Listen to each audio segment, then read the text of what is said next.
Welcome, welcome, welcome. It is a Massacre Monday, and I have a Jutta deck for you. You guys may have seen this deck on ladder. I have changed the one that's being most played right now. It was running Freya's Blessing, but after thinking and working with it, I just really didn't like how it was performing. It lacked some, how shall we say, gravitas.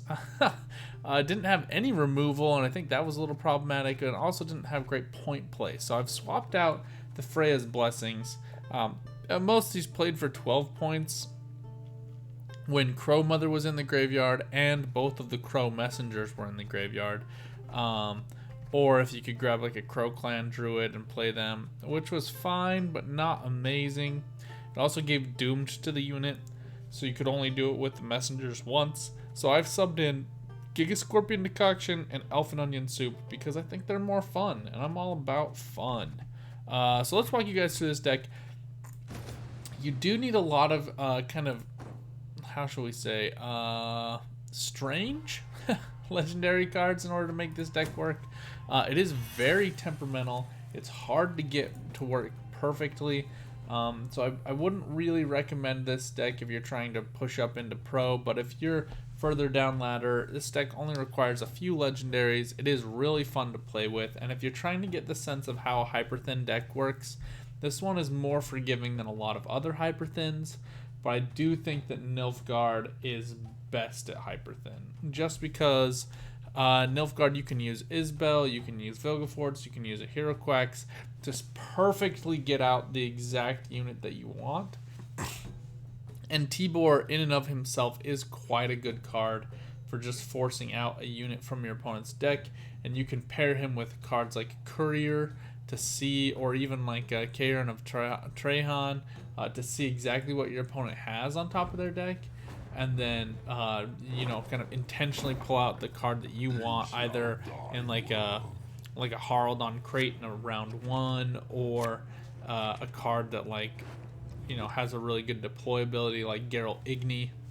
So those are all kind of good ways to do that. But this deck pairs really well with some of these like discard archetypes, right? So the biggest things we want to keep one alchemy card in hand. We don't need two. And the reason we want to keep one of those alchemy cards is for later value. Now you don't need Triss or Yen early on. We need them later. So we're going to go ahead and put one of those back.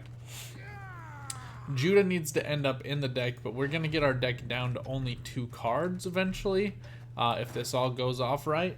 And so because we're able to do that, we don't really need to worry about carrying some of our bricks. I just would like to have as much flexibility as possible.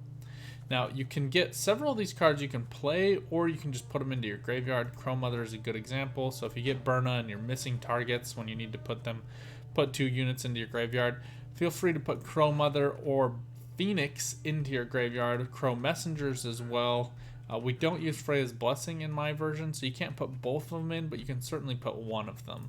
And that's because they require an alchemy card to pull the other from deck, but they can pull the other one from the graveyard, no questions asked, do not pass go, do not collect $200. So they are a great way to get some tempo, but they are a decent thinning card, generally. This is a very strange choice by the opponent, in my opinion, to get the consumes down. Everybody gets to make choices these days. Alright, so we're going to play Heime Scald here. Then we're going to use the Scald onto Skirmisher. He's going to go ahead and discard it. So because it was discarded, he's going to go to melee row. Great tempo you can get from these draw cards. Now, Burna is actually my favorite with them. You can play Burna onto 2 Tursik Skirmishers as a 14-point play. It works also kind of as a thinning play, as well as a tempo and consistency play. So Burna, in my opinion, with 2 Tursik Skirmishers is one of the best plays in the game that you can make, just as like a general play to get you consistency, get 3 units out on the board. And you can also use it with Morkvarg if you miss a Skirmisher, and just discard him, and he'll go to graveyard and get someone to melee row, so which is actually 15-point play instead of just the 14. So really great play. Now for us here, I do want to Druid out, but Crow Mother's going to give us 2 beasts. We can use our Crow Messengers as well here to get out more beasts. You can boost them with Crow Clan Druid. But here we do need to carry 2 druids in order to trigger both chapters of Gedeneth. Because we're not using Freya's Blessing, we do have to be a little bit more cautious about how we use that. Our opponent here building up their consumes. These are great Death Wish abilities. This one is a 4-point Death Wish ability, and this is a 3-point Death Wish ability. So I don't really want to go too long against this opponent since they are getting stuff to work out kind of the way they want it to. Winning round 1, getting last say can be helpful, but ultimately not necessary with this deck, I found. Not as necessary as some of the other decks, just because it is so point consistent and you do have so much value going on elsewhere. She-Troll of Vergen is making a comeback in this deck. Haven't seen her in a long time. So she boosts herself by 2 whenever a unit is destroyed on your side. And now it has to be during your turn, so it can't be when an opponent destroys it. But still, pretty good play there.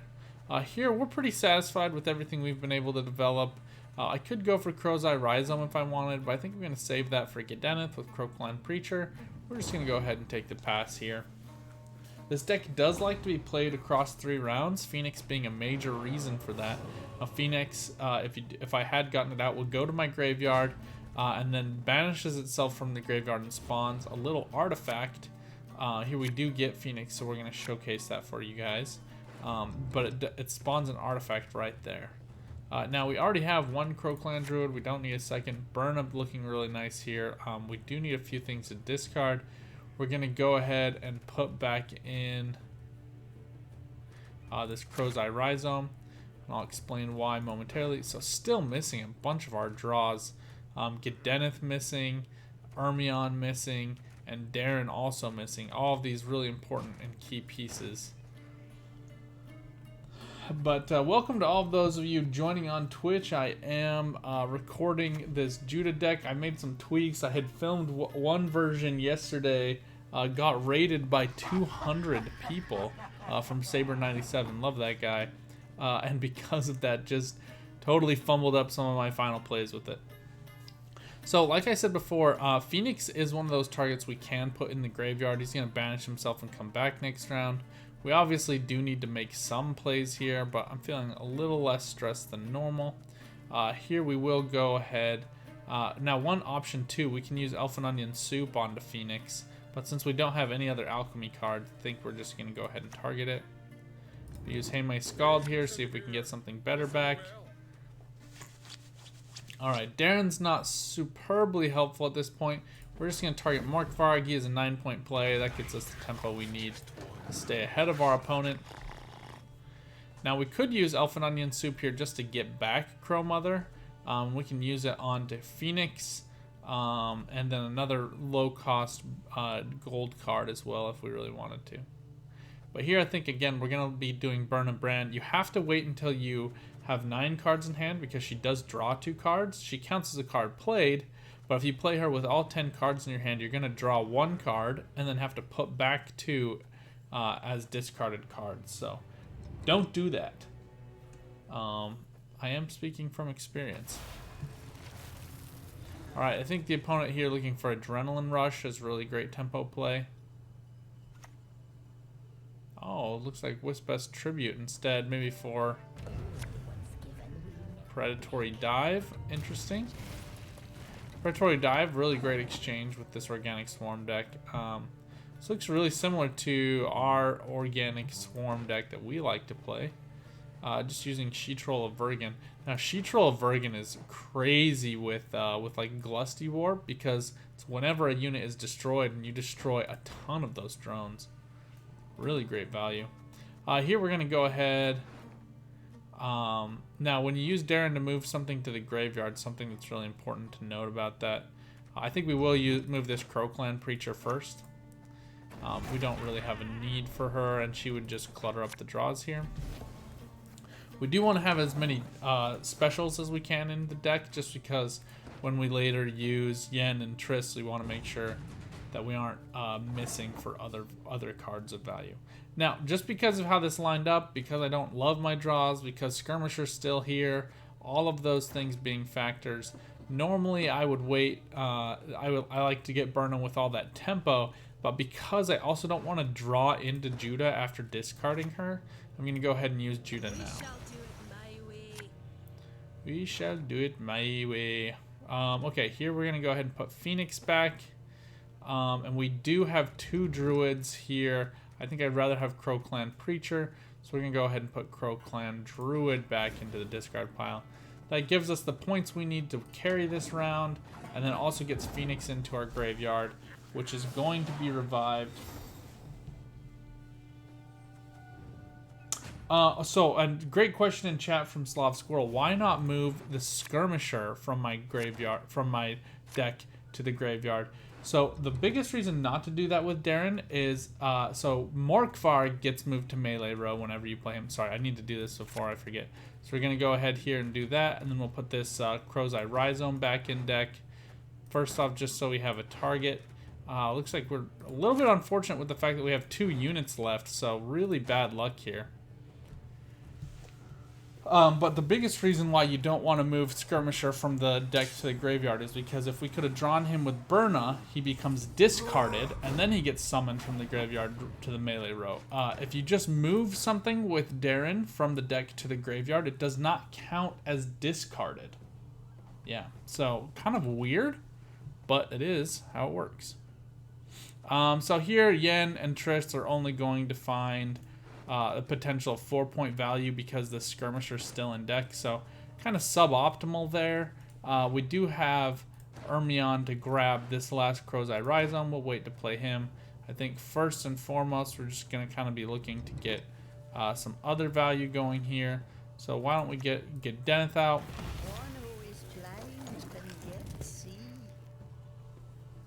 Who nicked my mushrooms again? Gotta love her. Her lines are pretty epic. Alright, there's the heat wave. Honestly, I was somewhat expecting that. And that's honestly fine. We still have enough value that we can generate here. We'll save Gigascorpion Decoction for something like Kiki. Alright, now this, the other reason I put in Elf and Onion Soup, once Triss and Yen have kind of done their thing, they're really, I don't want to say worthless, but I do want to say worthless. They don't really do anything, right? They're just 3-point cards on the board. So Elf and Onion Soup finds great targets in Crow Mother, Triss, Yen, and Ermion. So playing this Crow's Eye Rhizome right now is going to get a point boost to Crow Clan Preacher. It's going to generate some beasts that I can target with Crow Clan Druid. And it's going to get out Crow Mother. That seems like a great option to me. We're going to go ahead and do that.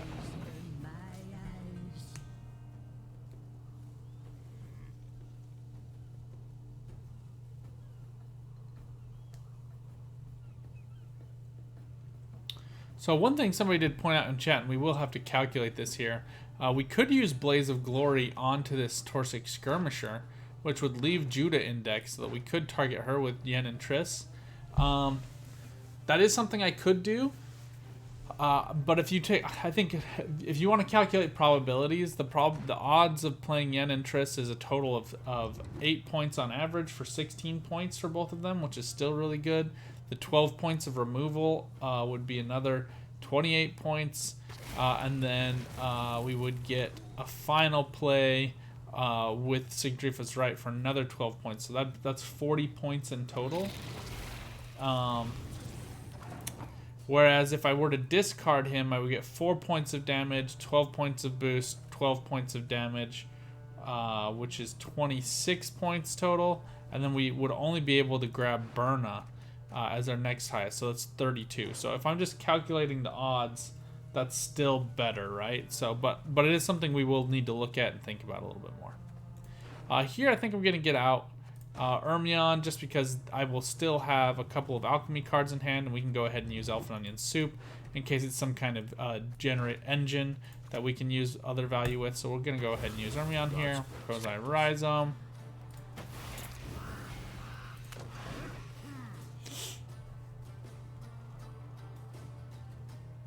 Oh, Darren, well, actually, that's a good point. Good point from chat. Darren is still in the deck, so Darren is 1 more point than Burna.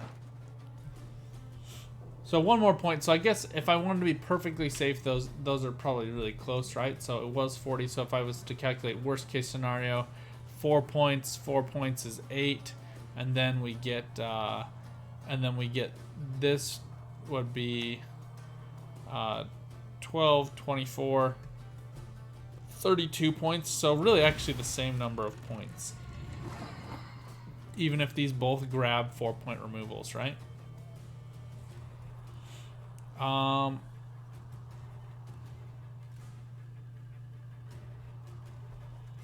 Just deciding who to use this Giga Scorpion decoction on. I'm kind of thinking to let this go just because we still have Blaze of Glory here. And I think what we're going to just do Elf and Onion Soup. Gascon, not great. Question is, can we get Regis Higher Vampire to stick? I'm a gambler. I say we try it. I say we try it. Worst case scenario, he gets removed. But with Heat Wave and Parasite out and Predatory Dive, I think he might stick.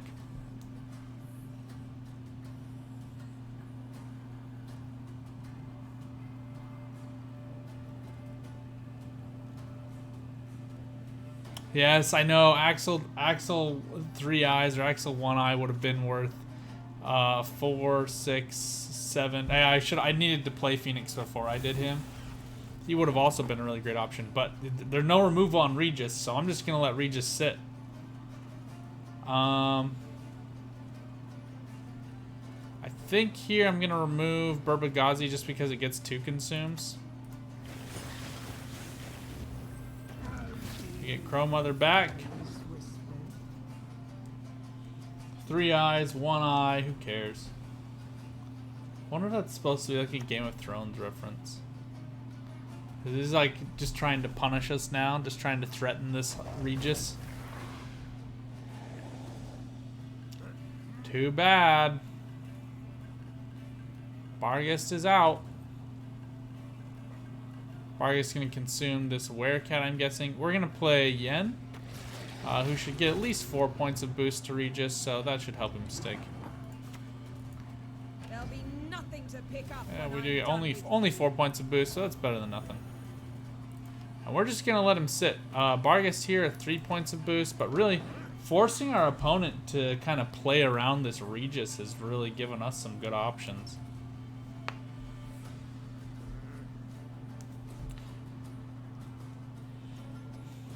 He is a vampire, not a beast. He is quite a valuable card, though, right? I mean, like, Regis is basically Bloody Baron ++. Maybe we should build him into a deck.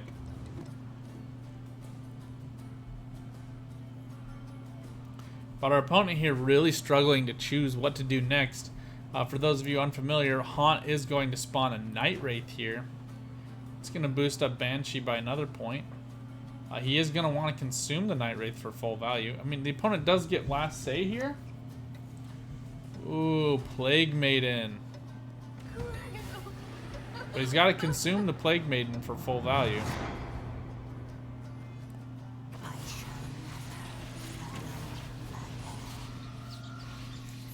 This Desert Banshee now looking juicy. I think here we're just going to try to go for the removal of... Oh, actually, let's just boost. We don't need to. We got time. We got time. I think we are going to either see like a Yen. Like a Yen for boost. Or... I don't know.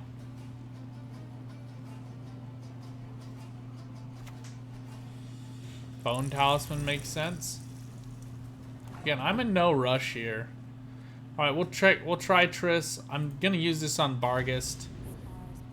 Oh. Or not. We'll just go ahead and use it on. I don't want to use it on Night Wraith because I don't want them getting the extra points from the extra rats. So I think we'll just use it on Barghest. Although probably should have left him so I could use Jutta for the points. Oh well. But this Regis Hire Vampire now looming large.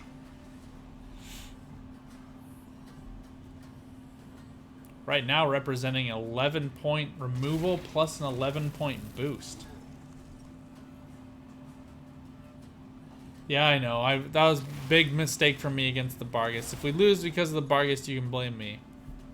I think we're going to see probably a Glusty. Yep.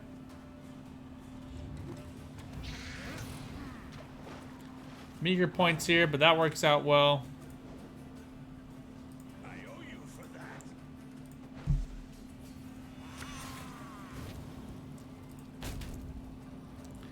Bad luck on our end. What do you need? We got both the prior ones were the skirmisher draws with Yen and Triss. Here we go for the drain. 22-point swing. There you go. Shutting it down.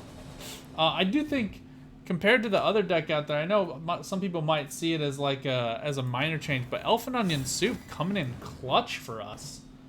That Regis draw changed that whole game. I think had this been the other way around, we would have run into problems. But I do have a win on this video, so we're gonna jump in, do one more game. The last video I filmed, I didn't have any wins. So just know that the Jutta deck is boom or bust. If you have what happened to us this last round, you kind of get screwed. You get the Yen and the Triss fall really kind of flat, and that's suboptimal to say the least. Got the heart of an uncrate. Suboptimal. That was a stellar, pretty awesome finish. I wish we would have seen what the opponent's final card was, but my other advice to people this season, stop prematurely playing your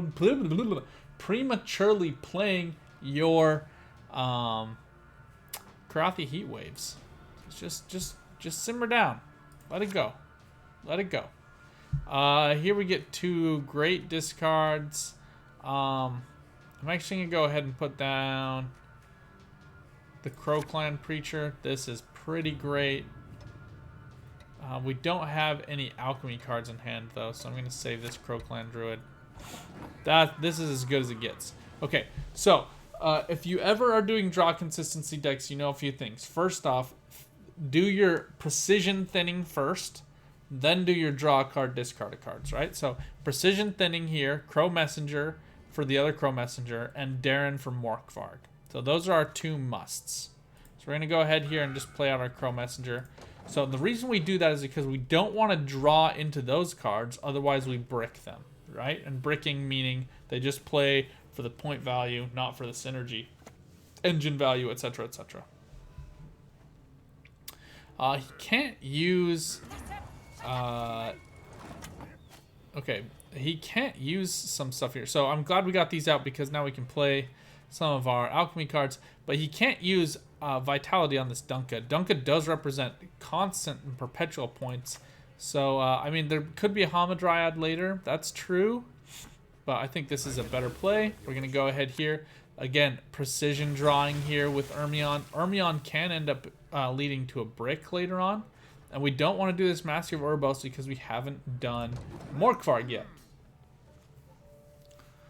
Again, and pretty much everything else here we can go ahead and discard except for Yen and Elf and Onion Soup. Obviously, we'll be playing Berna and the Scalds. But pretty happy here with our draws.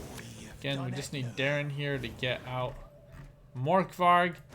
You could alternatively, if you were really worried about what happened last game, you could instead just save Darren and then use him in the final round. But since we are on blue coin, we get Mask of Oribos. That's some of the consistency I feel like is necessary. So we're going to go ahead and get Berna out here. I did exactly what I told you not to do. What did I say?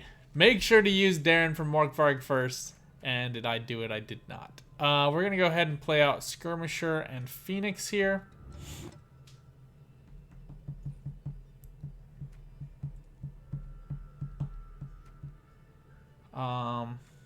Yeah, and then we'll use a Scald for Morkvarg.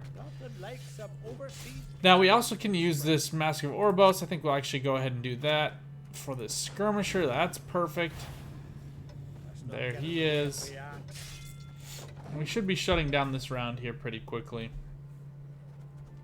So maybe we'll do what I said was another alternative and save Darren for later on. He does play for 7 points to melee row, so that works.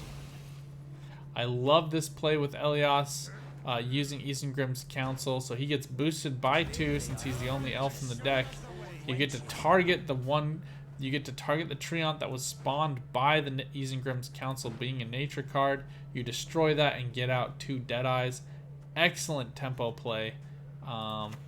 Yeah, just really good. Now here, since we have Ermion out already, I'm contemplating using Crow Mother, but I'm not going to make that decision until after I've done these guys. Here we're going to target Morkvarg. Just keeping toe-to-toe with this Symbiosis deck that's so well known for tempo. Obviously, we are on blue coin, though, so...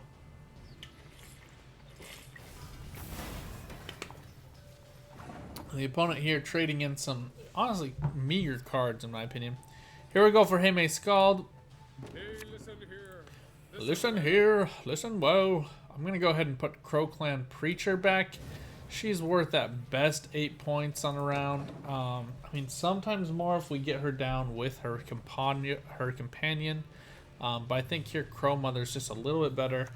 And I actually kind of want to use Crow Mother with Elf and Onion Soup not to get her back this round, just so the opponent can't wreck us.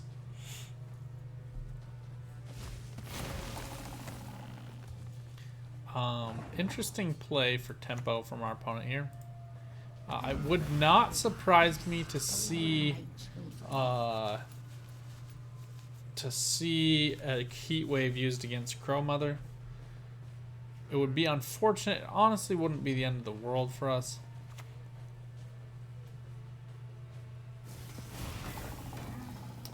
Oh, those nature cards coming in clutch here for our opponent.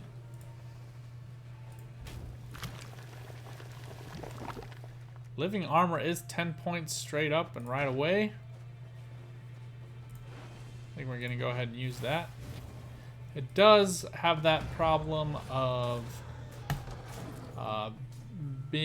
falling risk to armor removal cards. But that is one of the best trades we could have made in the game. I'm very pleased with that outcome. Not going to lie. We're still going to play because this deck loves short rounds. And we'll show you why that is.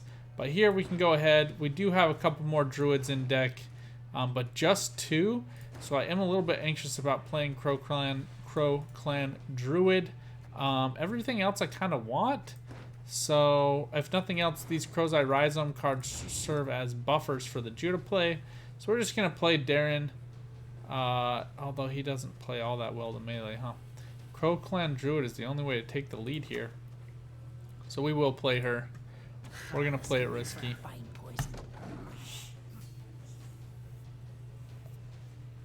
But this Isengrim's play onto Elias, I think, might be nerfed soon. It is really, really good, right? I mean, this is 14 points in one play. These temperings being used to really great effect by our opponent here. And that's just too many points for us to keep up with. We're going to go ahead and take the pass. Novigradian Justice, yes, very good. Although I will say Novigradian Justice isn't a nature card, so at least you're not spawning those Treants. It is a gourd feed, but Novigradian Justice I'm okay with, just because the thinning cards are already provision matched. So we're going to go ahead and put Crow's Eye Rhizome back. Oh. And we're going to put Sigdrifa's right back.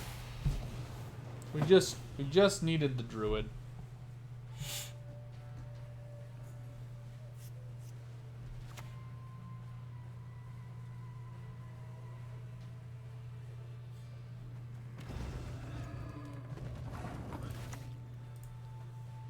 One who is blind can yet see.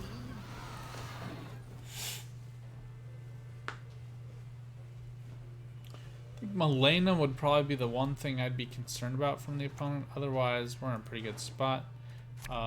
We already can get a target 50% chance of grabbing Jutta here. And we can use Darren to force this Crowclan Preacher into the graveyard.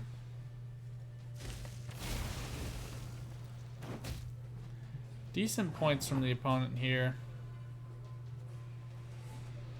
And in fact, I think that's what we're going to do here. We just need the flexibility. Blood everywhere.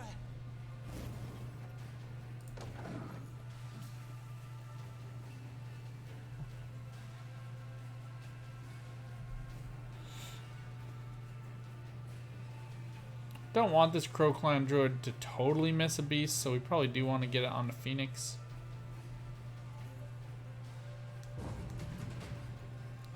Our opponent here taking the pass. Golden Hue now stand Chaparral. Plunge all into murk with a shrill cry. With a shrill cry. So, sucks to go down a card once again. We couldn't stay up on top of the opponent, but we did alright.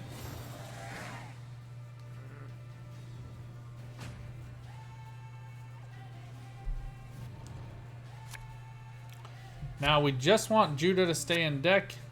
We get Jutta here. We have one more card in deck, so here we've thinned down to 1. Pretty risky, but I like riskiness. I like risky business. Okay, so here what I actually want to do, the maximum value we could get would be Crow's Eye Rhizomes after we get a Druid. So it would be Sigdrifa's right first. So we're going to go ahead here. Since we've already seen everything but Becker's get played, we're just going to go ahead and play for points. Heat Wave was really the only thing I was worried about. It is possible that the opponent's running something like oh my gosh, the word escapes me. Alright, there's no units showing, so we're just going to go ahead and play one of these. It's a miss of 2 points. But it's possible they're playing something like Poisons, but I doubt it very much. People aren't all that inventive, let's be honest. Alright, here, this is great removal with Triss. It's also just another dilatory tactic from us. How can I help? Kind of giving our opponent a taste of their own medicine. How does that removal feel, buddy? If you really want to make this deck oppressive, you could slot in Heat Wave.